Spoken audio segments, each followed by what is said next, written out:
Hands still tied behind my back, and with my belongings, except my shoes, hanging around my neck, my return to consciousness was greeted by a tall, dark-haired woman in a white lab coat. Behind her were two men seated at a control console. Past them was a mirror which ran the length of the room.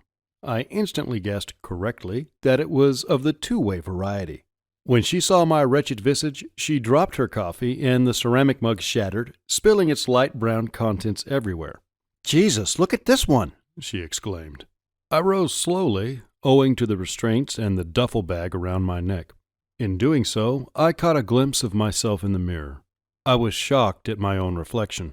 My hands and feet were covered with dried blood. My white uniform shirt had been smeared with dirt and ash. I looked like a serial killer. Adding to my disturbing appearance was my gaunt frame. My clothing was hanging off my body, appearing 2 sizes too big. I had lost a lot of weight since the start of my cursed journey, but hadn't noticed how much until I was able to see myself. Behind the woman, the 2 men had risen from their seats and were now walking towards me, their eyes wide with shock. Before they could get close to me, a door to my right opened, and a man in black combat fatigues hurried in. He placed himself between the apparent scientists and me. Quickly, the soldier drew his sidearm and pointed it at me. "Are you armed?" the black-clad soldier yelled. I stared at him in disbelief. He could clearly see that my hands were bound. How could he possibly think I was a threat? Apart from the crazy blood-soaked appearance, that is. Still, he was speaking English, which was an improvement from the last world. "As a matter of fact, I am," I said calmly. "But I don't think you need to worry about a rock tied to a stick." I tilted my head to indicate its location. "And, as you can plainly see, my hands are tied." Then, as an afterthought, I added, "There may be a knife somewhere as well. I really don't know." "Are you injured?" asked the woman. I got the impression she was in charge, but before I could answer, the soldier started talking again. "Get on your knees," he commanded. I complied, and when I did so, he holstered his pistol, walked behind me, and cut my restraints. "There are 5 more armed men just outside this room, and the door only opens from outside. Understand?" he asked. "Perfectly," I muttered. "Well, aren't you going to ask where you are and how you got here?" asked a man in a lab coat. After surveying my surroundings, I chose my words carefully. "I'm on another world, hopefully one with showers, hot food, and friendly natives." "That's right! We're the ones who brought you here," he continued with a proud tone in his voice. "You sons of bitches!" I screamed, jumping to my feet. When I did this, the soldier drew his weapon, but I ignored it. "Do you idiots have any idea what I've been through? Look at me! You've ruined my life and my family. I can barely remember them." "My colleague misspoke," started the woman. "We didn't bring you here. What we did was send one of our team somewhere else. An unexpected side effect was the appearance of what we call travelers. People like you who aren't from here, they stay for a while before moving on themselves." "Oh, well, of course," I said in disgust. "I'm a side effect. But what about that damn thing that wants to kill me? What is that?" "Sir, whatever it was that wanted to kill you can't follow you here. It's impossible." "Wrong," I screamed. "It has attacked me on 2 different worlds now, and you'd best believe it's coming here." "With respect, sir, what are you talking about?" she asked. I told her about the animal and how it had first been the size of a large dog, later growing to the size of a large bear. She listened with the same dismissive attitude as Uner did in the prison. I made it a point to describe to her what happened in the prison, but she kept telling me that it was impossible, and I simply must have encountered 2 similar creatures on 2 different worlds. While I wasn't making any headway with the scientists, I noticed the soldier was listening intently. Sensing an opening to talk with someone who would actually listen, I turned to him, motioning for him to put the gun down, which he slowly did. Ignoring the others, I relayed to him every bit of information on the creature I could think of as quickly as I could. Abruptly, the woman interrupted my monologue and asked if I wanted to clean up. I pondered my situation. Again, I found myself in the company of armed soldiers and, for the moment, apparently safe. Again, I was being dismissed as crazy. I could tell that she was not interested in my warning and that the soldier, while interested, was not in charge. There was no point in trying to inform them of their impending doom, and I did want a shower. I nodded yes and was led out of the room by the soldier, whose name was Don Kruk. In the time I spent there, I would become good friends with him. He is the one who gave me the notebooks I am now writing in, along with a few other things. It was his suggestion that I write as much as I can, as quickly as I can. That way I would be able to gauge the extent of my memory loss. His mental talents are wasted as a guard, I fear. He showed more common sense than an entire facility full of scientists. Taking my time in the shower proved to be a cathartic experience. Changing from brown tinged with red, then to clear, the water circling the drain provided me with a visual demonstration of just how much I had gone through. I watched it go down the drain for what seemed like an hour. In the time I had been traveling, my body had shed its spare tire, and what remained had been refined by hardship, a form which, I must admit, was quite an improvement over what it had been. For the better part of a decade I had lived in luxury, but not been even slightly aware of how lucky I was. My biggest concerns, up until being cursed by switching worlds, was paying bills and buying things I didn't actually need. Now I realize how much I had, and how much I took for granted. I would gladly trade it all for just one more minute with my family. None of this will be of any interest to the reader, of course, but these were the thoughts I had as I was scrubbing the blood and filth off of my body. Gone was the arrogant braggart pilot, and in his place stood a nascent survivor. Growing inside me was the desire I first felt when I built my deadfall trap. I wanted to snare and kill that damned thing which followed me. I was changing not only externally, but internally. The drive to flee was being replaced with the drive to fight. After my indulgent shower, I was provided with fresh clothing, which I gladly accepted. Combat boots, black cargo pants, and a gray t-shirt, all of which were clean and fit the frame of my newly hardened body. It made me feel even more like a new man to be properly dressed again. At my request, a backpack, medical kit, extra clothing, and combat knife were also given to me, although my appeal for a firearm was denied. Having been so well treated by my new hosts, I felt more inclined to answer most of their questions. Studying accounts of different worlds seemed to be their primary goal, and I was glad to relay as much information as they wanted. Whenever I would mention the demon, they would always guide the narrative back to my encounter at the gateway. They made copies of the map I had taken from there, and studied all the trinkets I had taken from my time in New Arlington. Yet again I tried to warn people, but they refused to listen. Well, that's not entirely true. Don Kruk was very interested in what I had to say about my pursuer. He and I would talk at length about that and other things over our meals in the laboratory's canteen. He made it a point to discuss it only when the scientists weren't around, and I made it a point to withhold nothing from him. For all my talking to them of other worlds, I was able to glean a few bits of information about theirs as well, specifically about the project they were working on. Their research involved attempting to instantaneously move matter from one place to the next. Having had great success with inanimate objects, and then mice and monkeys, they proceeded to attempt to send a human volunteer. They were quite surprised to discover that rather than appear on the opposite side of the lab where I did, and where their test subject was supposed to, someone entirely different showed up. Not only that, but these travelers, as they called them, would spontaneously vanish, and in their stead another would shortly arrive. Their working theory was that their process was flawed by a lack of understanding of the fundamental nature of the universe. AC versus DC is how they described it. They initially thought that pushing a person into what they called the ultraplanar, or UP area, would precipitate that person's near-instant return at a distance proportional to how much energy was applied to the initial push. Basically, you push one way and the universe would push back a roughly alternating ultraplanar current. With humans, however, the universe appears to be a DC circuit. You push one of us through the UP space, and that person is gone until he or she makes a complete circuit, at which time they should arrive, although very delayed, in the same room I did. Just like in electricity, electrons push electrons, although in this case the electrons are human beings. If you push one electron through a wire, another will follow it. And so other people have been following as their original volunteer has been making his way around whatever circuit exists between universes. They had then decided to send another volunteer. I was not told the thinking behind this decision, only that it had been made. I suspect the second person was much less excited about volunteering, or perhaps had not been told the fate of the first. But that's speculation.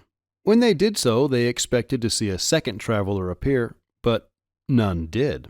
When I asked them why they were so keen to keep working on the project after losing 2 people, a hush fell over the room. I sensed the obvious change in the room's mood, and I changed the subject to the Gateway in New Arlington. This was one of their favorite topics, but I felt inclined to yet again withhold the part about the note I had found. I think the researchers believe their ultraplanar research and the Gateway were related somehow. Don Kruk has a very different view, one which I am more inclined to believe. He thinks that the scientists here merely duplicated a natural process that they still know nothing about, like the way that modern electricity is a functional use of naturally occurring lightning. None of the other travelers described the same electrical anomaly that precipitated my journey, nor any memory loss. They represented the transit process as dizzying and disorienting, but not painful. Also, no one else they spoke with had talked about a giant skinned cat chasing them.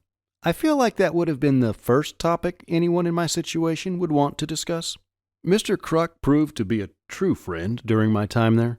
I was completely isolated from the outside world in case I had any unknown illnesses that might be communicable. In order to combat my growing cabin fever, Don gave me access to newspapers and books, which I read hungrily. He did so with the greatest secrecy because he was specifically forbidden from providing me information. I'm not entirely sure why he decided to disobey his orders, but I was thankful that he did. I was always very happy to receive any sort of information regarding the world outside the lab, and Don went out of his way to make sure I never wanted for reading material. His world seemed very similar to mine, and I recognized many of the countries and cities that were mentioned in the periodicals. If I wasn't reading, I spent my ample free time writing in these journals. As my stay there grew longer and longer, they were starting to worry that I was the last traveler that would appear. They even began speculating that they might not see their volunteers again. I remained on that world for at least 3 weeks, maybe even a month, but I didn't keep track of the days, so I can't really be sure. Towards the end of my extended stay, my conversations with the scientists even turned to thoughts of how I might integrate into their day-to-day operations as a permanent resident.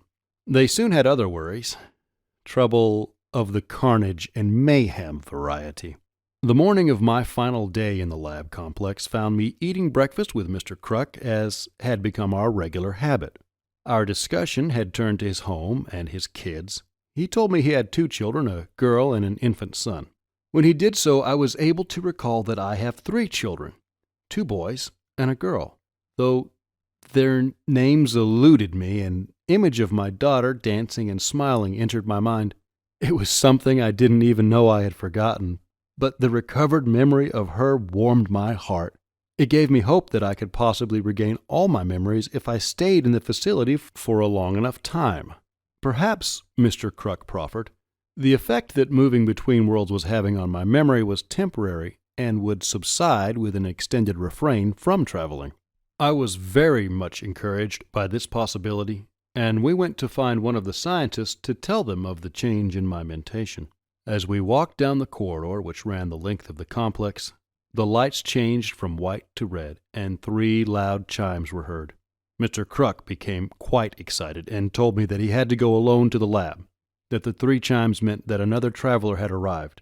He was very excited because it would mean that the second traveler, which they had hoped would arrive, had appeared. With that, he directed me to go to my quarters and remain there until he came back. That is exactly what I did, but as I closed the door to my dormitory, I smelled the beast. The stench was faint at first, and I froze with fear until I realized it was coming through the air conditioning vent. It was somewhere in the complex, but not in my room. Its stench was being pumped into my accommodations from God only knows where by the ventilation system. Quickly, I grabbed the backpack and retrieved the knife which had been given to me. Holding it did nothing at all to calm my nerves. I was trapped in a sealed building with only a 7-inch blade to defend myself. I wondered in that moment how the creature got in, and then realized it had done so in the exact same manner as I had. It had simply appeared. Of course, that meant that the people in the arrival area were now dead or dying. I made up my mind to escape from the building at any cost. No sooner had I put my arms through the straps of the backpack than I heard the first screams. People were being torn apart as the beast began hunting me yet again. Next came the gunshots, a barrage of automatic weapons fire which slowed to a trickle, then stopped.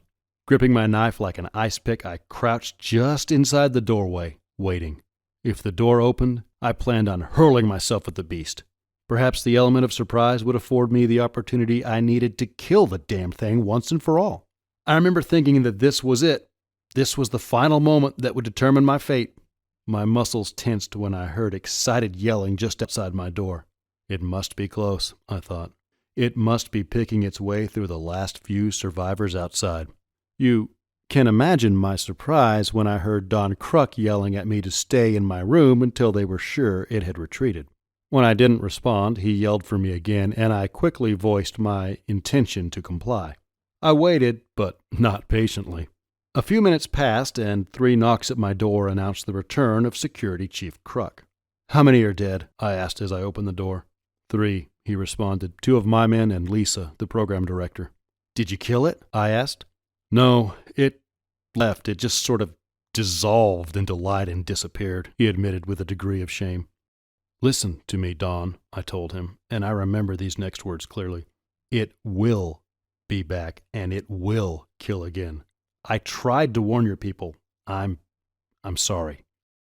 "You're sure this thing is after you?" he asked with anger in his voice. "Certain of it," I replied. "Come with me now and put that knife away," he said sternly. I followed his commands and was surprised when he and a team of his security men led me into the lab. Once there, he sat me in a roller chair and pushed me into the exact place I had arrived. The lab resembled an abattoir. Blood was spattered on the floor, the equipment, on the ceiling, and covered the workers. "Look, Richard, I'm really sorry, but you can't stay here," he said to me. At first I thought he was talking about moving me to another lab or perhaps to another room, but then he turned to one of the workers whose white lab coat had a single bloody handprint on his right shoulder. "The thing wants him," Kruk said as he jerked a thumb in my direction. "Our guest is certain that it will be back, and I am certain that I can't stop it from killing more when it returns. Lisa was right to lock down the lab, but that means there won't be any help, no reinforcements, nothing for 7 days. It is not something I want to do to another human being, but I'm responsible for the safety and security of the entire facility, not just this lab. You eggheads are sending him UP, and you're doing it now." Then he turned to me. "I'm sorry, really, but..." His voice trailed off, and I stared at him in shock, then anger, and finally I understood his logic. It was sound. I doubt that I could have come up with a solution as quickly as he did. Even though he instantly decided that I was expendable, I still respect him for doing so. The workers stood frozen with shock as well. The man with the bloody handprint looked at me, waiting for some sort of objection or plea. Instead, I shouted for him to do it. When I did, he began tapping keys on his computer, and an electric humming began. "A gun?" I asked of Kruk, who hesitated. "Come on, Don, at least give me a fighting chance against that damn thing. I'm dead without one. Hell, I'm probably dead with one." The humming grew louder as he considered my words. 20 seconds to ultraplanar push. You need to clear the platform, Don," called the man with the handprint. Mr. Kruk motioned for me to stand up and turn around, which I did. I could feel him unzip my backpack and then felt the weight of a gun being deposited inside. Following that, he added probably every extra pistol magazine his security forces had. 10 seconds to ultraplanar push. Get off the platform before you create a resonance, called the same man from earlier. When I turned around, Kruk was standing by his men behind the computer console. "Good luck," he yelled over the now deafening electric humming. His world folded itself into a pinpoint of light which grew ever tinier until I saw that it was among millions, like a single star in the Milky Way. I had the sensation of jumping as I became aware I was accelerating toward a different point of light, which then unfolded itself. To say that transiting between worlds in this fashion was bizarre is an understatement. Instead of the mind and soul-crushing experience which had resulted in unconsciousness, I simply felt like I was being tossed into the air and falling back to Earth, albeit a completely different Earth.